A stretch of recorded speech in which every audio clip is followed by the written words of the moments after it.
Bonsoir Anne-Laure Santouch. Bonsoir Henri-Marielle. La commission violence que vous présidez s'est penchée sur ces cas de violence faites aux femmes. Les chiffres nationaux sont assez inquiétants.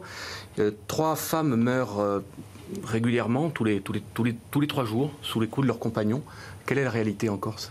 Alors d'abord, Monsieur Marielle, merci de m'avoir invité. Permettez-moi d'avoir une pensée pour toutes les femmes qui subissent ces violences et permettez-moi aussi d'apporter mon soutien à toutes les associations qui luttent contre ces violences parce qu'elles sont essentielles, particulièrement à l'association Savannah, mais elle n'est pas la seule, je pense aux autres également. Nous avons un territoire qui a un profil identique aux autres, toutes les classes sociales sont impactées. Nous avons effectivement les victimes qui sont à 95% des femmes. Est-ce qu'il y a des décès ? Il y a des décès. Combien ? Est-ce qu'on a des chiffres ? On n'a pas de chiffres sur les décès, mais ce n'est pas parce qu'il n'y a pas de décès que c'est moins grave. Nous avons un profil qui est toujours le même, qui est majoritairement des hommes majeurs, 90% des enfants. Et nous avons un chiffre, mais au-delà des chiffres, et je vais en parler dans quelques secondes, il y a un chiffre important. Pour 2017, il y a eu 260 procédures, dont une centaine avec des preuves tangibles. Et ce qui est important, c'est qu'en fait, ces chiffres ne représentent pas la réalité. Parce que ce qui compte, le premier écueil que nous avons à franchir, c'est le signalement. Donc aujourd'hui, nous savons qu'il n'y a pas des signalements partout. Nous avons des grandes villes où Parce que les femmes ont peur. Parce que les femmes ont peur. Donc nous avons des grandes villes où il n'y a pas de signalement, des villes plus petites où il y en a. Et nous avons fait une étude qui montre une corrélation entre ces signalements et la présence du tissu associatif. Donc le tissu associatif est essentiel pour travailler sur le premier niveau, qui est que les femmes aient moins peur et arrivent à signaler ces effets et cette violence. L'autre difficulté, on va en parler dans un instant, c'est que 3 femmes sur 5 ne déposent pas plainte. On va le voir avec ce reportage de Kaël Serrer, Frédéric Roche et Stéphane Lapéra. Voici la salle Mélanie, baptisée du prénom de la première victime mineure dont l'audition a été filmée en France. Depuis 1991, chaque compagnie de gendarmerie du pays a sa salle Mélanie, un lieu qui permet d'entendre les plaignants de moins de 18 ans dans des conditions optimales. Les gendarmes sont favorables à ce que le dispositif soit étendu à toutes les auditions de victimes, notamment dans les affaires de violences sexuelles où le témoignage du plaignant est capital pour l'enquête.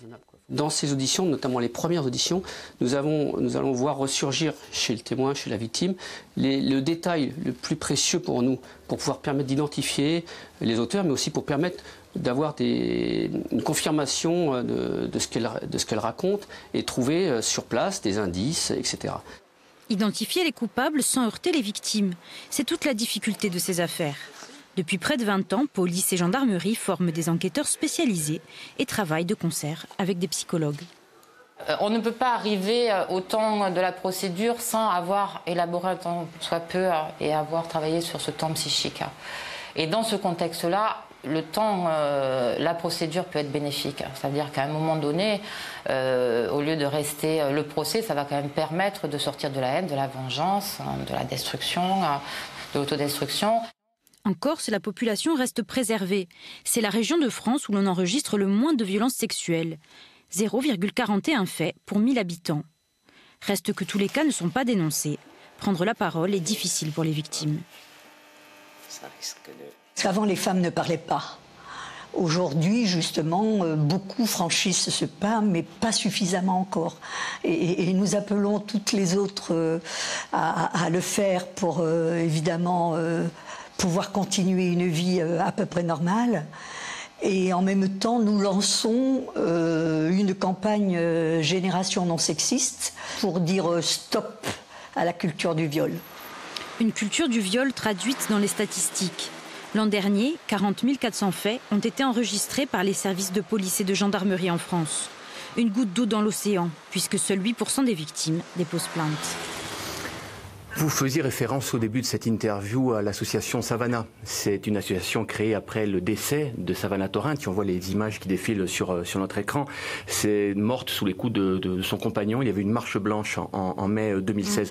Pourquoi est-ce que c'est tabou aujourd'hui, cette violence faite aux femmes? Pourquoi est-ce que les femmes ne veulent pas aller au commissariat déposer plainte? Alors, il y a plusieurs facteurs. Il y a d'abord l'isolement aussi. La difficulté du signalement, elle est due à l'isolement. Elle est due aussi à la nécessité d'avoir un traitement identique, quel que soit le niveau social de la victime. Pour l'instant, on n'y est pas. Elle est due également au fait de travailler, le fait d'établir un contact entre la victime et la chaîne judiciaire. Ça, c'est très important. Et on a un déficit de protection et d'accompagnement pour déposer plainte. Donc, il faut briser les tabous. Ça, c'est la première étape. Et il faut, au-delà de briser les tabous, valoriser le courage des victimes.